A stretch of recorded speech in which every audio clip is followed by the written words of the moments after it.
en torno a un 1%, está ahora retrocediendo un 0,82 concretamente, y me parece que ya tenemos al otro lado a Pablo García desde Divacons Alpha Value. Pablo, muy buenas tardes.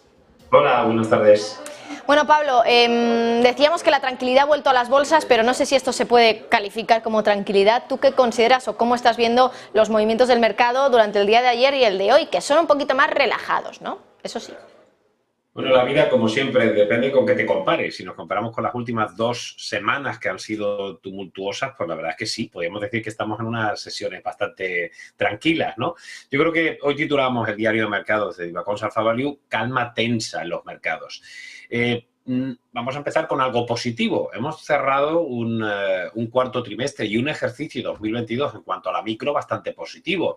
Hemos tenido una cierta desinflación que se ha parado un poco en seco con todo lo que ha pasado con los bancos regionales y también, por supuesto, con la crisis de Credit Suisse. Y hemos tenido un mercado de bonos un poco más activo durante un tiempo. Las divisas están bastante calmadas, incluso hemos tenido un apetito por el oro cuando ha habido más dudas, incluso por las criptomonedas, algo bastante más extraño. Pero no ha habido grandes movimientos, ¿no? Yo creo que han sido más movimientos, sobre todo sectoriales. Hemos tenido 15 días del principio del ejercicio con un apetito voraz por las vetas altas, pero sin embargo se ha dado la vuelta. Tenemos el sector inmobiliario, habéis estado comentando antes con mucho acierto el análisis del sector inmobiliario, cae un 3,34%, el sectorial de real estate del stock 600 europeo ya cae un 18,39% a un mes y es el peor sector en toda Europa. Es decir, eso nos viene a decir un poco que vienen curvas, que las subidas de tipo para erosionar las posibilidades de inversión de los inversores europeos y quizá los siguientes serán los sectores más ligados al consumo, ¿no? Es decir, los retailers que habían tenido también un buen comportamiento. Y hoy, pues rebotando un poquito lo que no había hecho hasta hace unos días, ¿no? Como son los deep cyclical, los cíclicos pesados con materias primas, con petróleo. Pero bueno, está habiendo bastante rotación y con sectores defensivos. Las carteras buy and hold están empezando a funcionar especialmente bien y ya hemos empezado a superar a los benchmark o a los índices digamos, de referencia, ¿no? Lo cual no pasaba durante prácticamente todo el año pasado. Así que, bueno, sí, un poco más tranquilo, más calmados. La macro va a ser más complicada para el segundo semestre, yo creo, ¿no? Con esas restricciones crediticias que vamos a ver, como ya nos apuntaba Janet Yellen, y sobre todo también porque, bueno, tenemos a una Europa incluyendo, por supuesto, a Reino Unido, que tiene una inflación del 10,4 después de haber empezado a subir los tipos en diciembre del 2021, que la Unión Europea tiene una inflación del 8,5%, y aquí estamos hablando ya de recortes de tipos y de que se han finalizado esa subida del precio del dinero, lo cual es bastante kafkiano, ¿no? O tienen mucha confianza que efectivamente las restricciones crediticias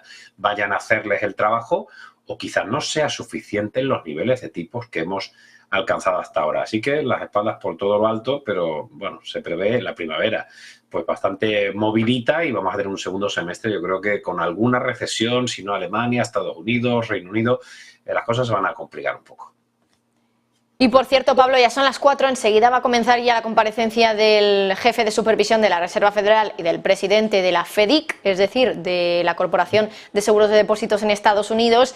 Y claro, van a hablar del colapso de Silicon Valley Bank y del papel que han tenido los reguladores y al final los supervisores. ¿Qué es lo que esperas que pueda decir hoy la Reserva Federal? ¿Que entone el mea culpa o todo lo contrario? Que eche también esa responsabilidad sobre directamente los gestores, porque así lo ha hecho por lo menos Michael Barr en el discurso que ya se ha publicado por parte de la Fed y que va a pronunciar enseguida ahora en el Congreso de Estados Unidos.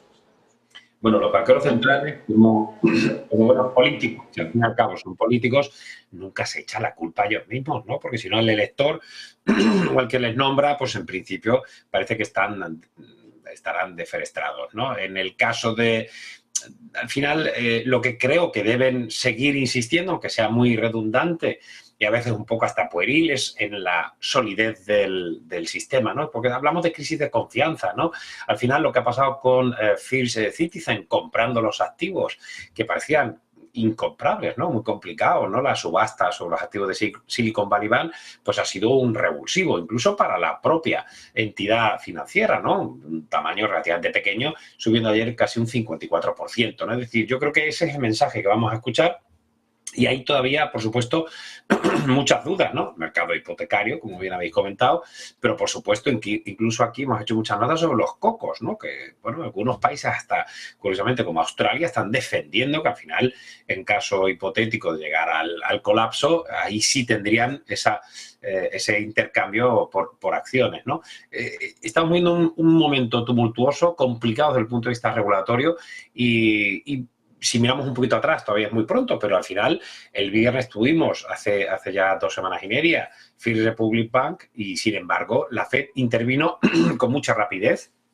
Y también pasó con el SNB, el Banco Nacional de Suiza, que actuó con cierta rapidez en el caso de Credit Suisse. Bueno, yo creo que mirando un poco a todo lo pasado, y esperemos que sea de verdad todo lo pasado, ya hayan terminado los peores casos, bueno, los banqueros centrales y los bancos centrales han actuado con esas líneas de emergencia de liquidez, que esperemos que sean suficientes, porque hemos insistido desde Divacons Alpha Value que la parte de los márgenes de intermediación, de los ROEs, de los niveles de solvencia, de a priori unas tasas de mora que todavía, aunque deben repuntar, pero todavía son bastante bajas, pues la solidez y la solvencia del sistema bancario no debería estar en entredicho. Otra cosa es que, claro, si tenemos a todos los clientes de un banco o como cualquier compañía diciendo quiero salirme de aquí, pues acaban con cualquier compañía. Pero el sistema a priori, y es el mensaje que estamos esperando a partir de ya, pues debería ir por esos derroteros. Uh-huh. Por cierto, Pablo, también quería preguntarte por algunas compañías en concreto, por ejemplo, Apple, que hoy también es protagonista porque hemos conocido que su Chief Operating Officer, el COO, ha vendido acciones por 30 millones. Claro, hay que recordar que Apple ha llevado o acumula una subida muy importante este año. Y te quería preguntar, después de este movimiento de los insiders de Apple, concretamente del COO, ¿tenemos que vender también? ¿Tenemos que olvidarnos ya de Apple o hay que seguir dentro de la compañía?